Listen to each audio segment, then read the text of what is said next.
Bismillahirrahmanirrahim. Assalamualaikum warahmatullahi wabarakatuh. Anak-anak, ketemu lagi dengan Bu Guru. Kali ini kita akan bahas tentang patung Nusantara. Mari. Patung Nusantara. Patung adalah benda 3 dimensi karya manusia yang diakui secara khusus sebagai suatu karya seni. Sedangkan orang yang menciptakan disebut pematung. 3 dimensi atau disingkat biasanya 3D atau ruang adalah bentuk dari benda yang punya panjang, lebar, dan tinggi. Jadi ada ruang di dalamnya, anak-anak. Alat untuk membuat patung. Nah, di sini butsir, meja putar, tatah dan gaden atau alat untuk memahat, palu, tang, enamnya adalah sendok. Ini untuk berbagai macam bahan ya, anak-anak ya. Nah, ini adalah butsir. Kemudian ini tatah, kemudian ini meja putar. Kalau yang palu, tang, dan sendok anak-anak sudah familiar, nggih? Alat untuk mewarnai patung. Nah, anak-anak, kalau kita sudah membuat patung, agar lebih indah, kita bisa mewarnai patung yang sudah kita buat. Kalau patungnya dari kayu atau dari batu, kita bisa langsung warnai kalau patungnya sudah jadi. Sedangkan kalau misal dari bahan yang basah seperti tanah liat, pewarnaannya harus dilakukan setelah kering agar catnya lebih menempel. Nah, yang kita pakai untuk mewarnai bahannya adalah cat akrilik atau cat minyak ditambah air. Kalau untuk cat akrilik, nggih. Kemudian alatnya ada kuas, palet, koran bekas untuk ngalasi biar tidak berjajaran kemana-mana. Caranya, campur cat akrilik dengan air secukupnya, aduk. Kalau sudah rata, anak-anak sapukan ke patung yang kita buat. Setelah itu biarkan mengering, patung kita sudah jadi. Nah, di sini gambarnya ada cat akrilik, palet, dan kuas. Bahan seni patung, tadi sudah sedikit Bu Guru singgung, bahan seni patung dari bahan lunak. Kalau bahan lunak itu materinya empuk, mudah dibentuk, misalnya tanah liat, plastisin, dan sabun. Anak-anak juga sudah praktek membuat plastisin dari tepung terigu ya, dia termasuk bahan lunak. Kemudian bahan yang kedua adalah bahan sedang, materinya tidak terlalu lunak dan tidak terlalu keras, sedang-sedang saja. Misalnya kayu waru, kayu sengon, kayu randu, dan kayu mauni. Jadi ini agak keras juga tidak terlalu lunak ya. Bahan keras, materi berupa kayu atau batu-batuan. Nah, di sini bedanya kayunya adalah kayu yang keras, kualitasnya bagus. Contohnya kayu jati, kayu ulin, batu granit, batu andesit, atau batu marmer. Selanjutnya adalah bahan cor. Kalau bahan cor meliputi semen, pasir, gips, logam, perak, dan emas. Selain itu, dapat menyerupai bahan kimia seperti fiber atau resin. Terakhir, yaitu bahan lain yang di sini disebutkan bahan-bahan di sekitar kita yang bisa dimanfaatkan untuk buat patung, contohnya bisa kertas atau kaca. Nah, kita bahas patung Nusantara dari tanah liat. Bu Guru ada gambar ini, anak-anak familiar mungkin sering melihat, sering lewat, nggih. Ayo tebak di mana ini anak-anak? Benar sekali, ini adalah di Kasongan. Nah, patung dari tanah liat dari Kasongan itu sangat diminati, baik dari orang atau wisatawan lokal ataupun mancanegara. Di sana banyak ya adik yang dihasilkan, ada kuci, ada patung Simbah, patung Loro Blonyo, air mancur, dan sebagainya. Nah, kalau anak-anak lihat, ini bentuk patung yang dibuat di sana dihasilkan bermacam-macam. Patung yang terbuat dari bahan lunak yaitu tanah liat dilakukan dengan teknik cetak tekan maupun ukir. Bahan yang digunakan berupa tanah liat plastis. Plastis di sini maksudnya mudah dibentuk. Nah, di sini anak-anak tidak boleh menggunakan tanah liat yang terlalu lembek. Kalau dia terlalu lembek, sulit dibentuk. Yang kedua, lengket pada cetakan. Kemudian yang ketiga alasannya nggak boleh terlalu lembek, sulit untuk diukir. Nah, di sini berbagai hasil kerajinan di Kasongan, contohnya ini dek, patung loro blonyo.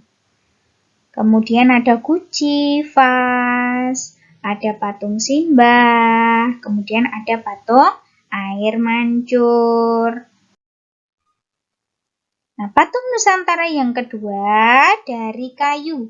Nah, kalau tadi di Kasongan, di Bantul, yang terkenal dari kerajinan patung kayu itu ada di Bali, di Kabupaten Gianyar.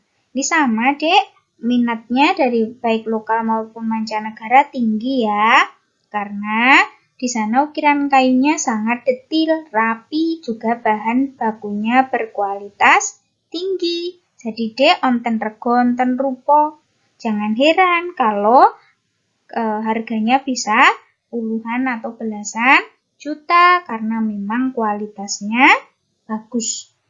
Nah, di sini harga patung kayunya bisa bervariasi tergantung jenis kayu, kemudian kerumitan mengerjakan atau tingkat kesulitan pengerjaannya.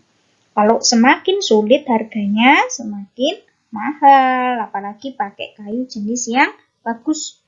Untuk sebuah patung kuda kayu, nih contohnya ya dek, tingginya 2 meter dari kayu suar atau trem besi, itu waktu pengerjaannya sampai 3,5 bulan. Dimulai dari pembuatan pahatan kasar, damel bakalan, tahap selanjutnya membuat detil dengan pisau dan pahat kecil. Kalau sudah selesai, dihaluskan dengan amplas. Ini contohnya ya dek ya, berbagai hasil kerajinan patung kayu Gianyar. Nih anak-anak lihat, ada bentuk berbagai macam patung, garuda juga ada. Kemudian ada juga yang berbentuknya adalah relief dari kayu. Masuk ke fungsi patung. Nah, patung itu punya bermacam-macam fungsi dek. Nah, kalau dulu patung itu bersifat sebagai patung keagamaan, yaitu sarana penunjang ibadah dan nilai kereligiusan. Tapi semakin ke sini, semakin modern, patung bergeser fungsi. Bisa jadi untuk yang kedua, patung monumen, untuk mengenang peristiwa atau kejadian bersejarah. Kemudian yang ketiga, ini juga fungsi modern ya dek, patung dekorasi untuk menghias bangunan atau lingkungan taman, baik taman rumah ataupun bermain. Nah, yang dekorasi ini bisa diletakkan di dalam ruangan yang namanya patung interior, in itu dalam. Nah, satu lagi adalah patung eksterior, patungnya untuk menghias bangunan atau lingkungan yang eksterior itu di luar rumah, di luar bangunan. Yang kelima, patung arsitektur untuk menambah nilai suatu bangunan. Jadi, kalau arsitektur itu menempel di bangunan untuk menambah nilai seninya. Yang keenam, patung kerajinan untuk memenuhi nilai kepuasan konsumen. Jadi, ini komersil ya, dek, dijual. Kemudian yang ketujuh, fungsi patung yaitu untuk patung seni, yaitu bentuk murni sebuah karya seni, dinikmati biasanya di pameran atau di galeri. Nah, Bu Guru punya berbagai macam gambarnya. Ini contoh patung keagamaan. Ini Bu Guru ambilkan 4 dari 10 patung tertinggi di dunia ya dek. Spring Temple di Cina, Christ the Redeemer di Brasil, Yesus Penebus. Kemudian patung Siwa di India. Kemudian yang bawah adalah GWK, Garuda Wisnu Kencana, itu di negara kita yaitu di Bali. Anak-anak bisa lihat googling di Google kalau mau lihat patung yang lain yang fungsinya sebagai patung keagamaan. Nah, sekarang yang kedua untuk fungsi patung monumen. Ada Monas, Monumen Nasional di Jakarta. Monumen Mandala di Makassar, Palagan Ambarawa di Jawa Tengah.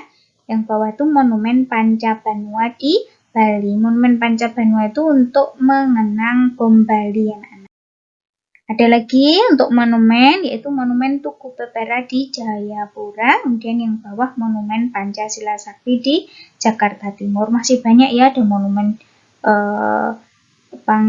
Jenderal Sudirman, banyak anak-anak. Silahkan cari tambahan yang lain di Google.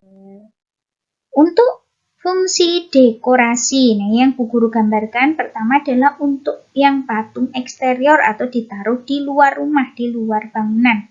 Ini contohnya patung burung ditaruh di taman. Untuk mempermanis ya dek ya, patung dekorasi itu ada patung hewan di kolam, seperti ini tuh eksterior, ditaruh di luar ruang atau di luar bangunan. Kemudian yang di dalam adalah patung interior di dalam ruang.